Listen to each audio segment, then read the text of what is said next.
Hello दोस्तों, नमस्कार। मैं डॉक्टर अमरीश और स्वागत है आपका हमारे यूट्यूब चैनल में। दोस्तों, आज हम बात करने वाले हैं मलेरिया बुखार के बारे में। हर साल लाखों लोग मलेरिया बुखार की वजह से बीमार होते हैं। तो इस वीडियो में हम बात करेंगे मलेरिया बुखार क्यों होता है, मलेरिया बुखार कैसे फैलता है, मलेरिया बुखार के लक्षण या मलेरिया फीवर सिम्टम्स, मलेरिया बुखार के लिए क्या टेस्ट कराया जाता है और अपने टेस्ट को कैसे जान सकते हैं कि आपको मलेरिया पॉजिटिव है या नेगेटिव है। मलेरिया फीवर ट्रीटमेंट या मलेरिया बुखार का इलाज। मलेरिया बुखार को जल्दी ठीक करने के लिए क्या खाना चाहिए। लास्ट में हम देखेंगे मलेरिया बुखार से बचने के लिए क्या उपाय करने चाहिए। तो सबसे पहले बात करते हैं मलेरिया बुखार क्यों होता है।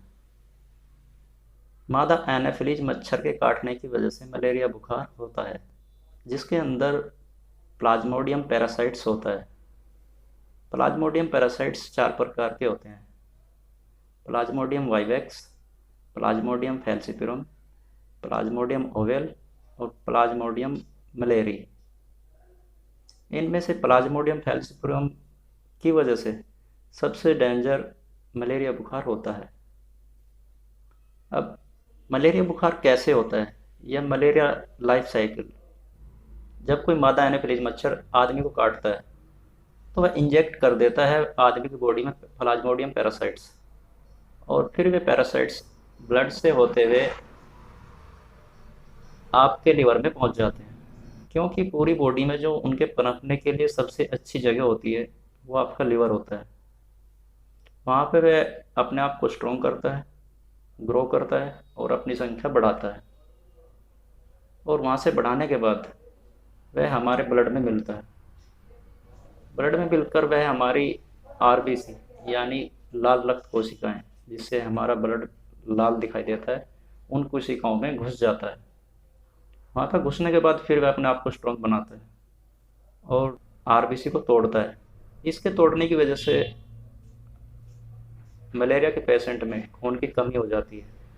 आरबीसी को तोड़ने के बाद वह पूरी बॉडी में फैलता है और पूरी बॉडी के पार्ट को भी डिस्टर्ब करता है, अपना आप को स्ट्रॉन्ग बनाता है, और उसके बाद वह नर और मादा में परिवर्तित हो जाता है।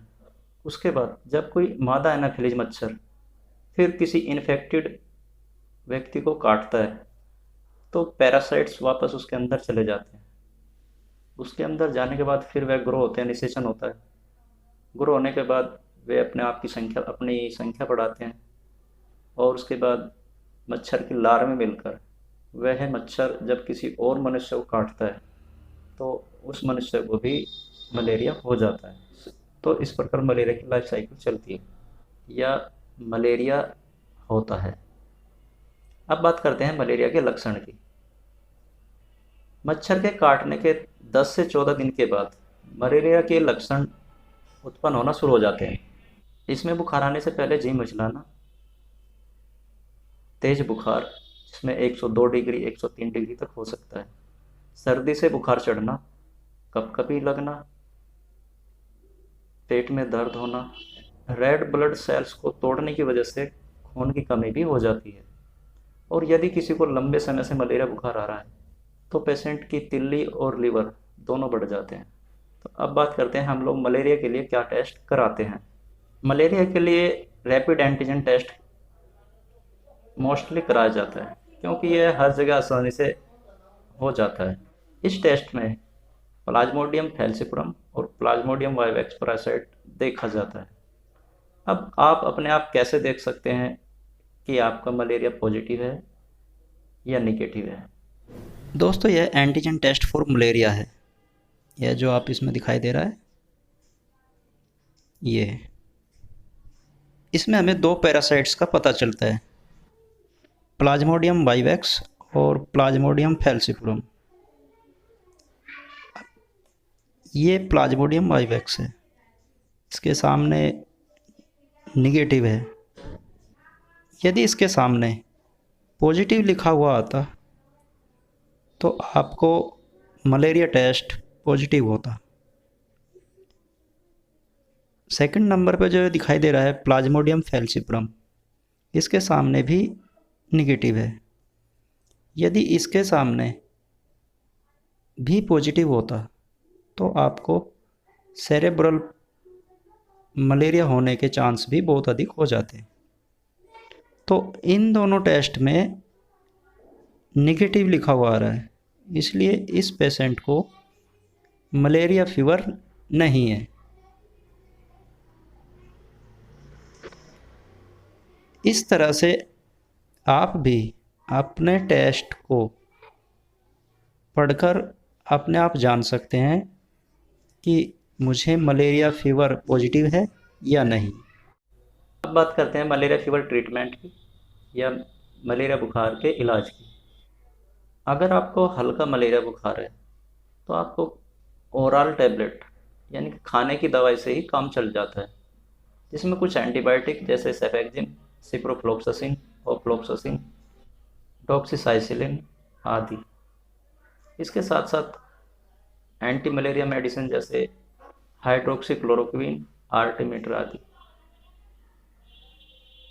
बुखार उतारने के लिए आपको पैरासीटामोल टैबलेट दी जाती है, जिससे आपका बुखार और बदन दर्द कम हो जाता है। इनके साथ साथ आपको कुछ एंटासिड जैसे पेंटाप्राजोल, ओमप्राजोल आदि दिया जाता है।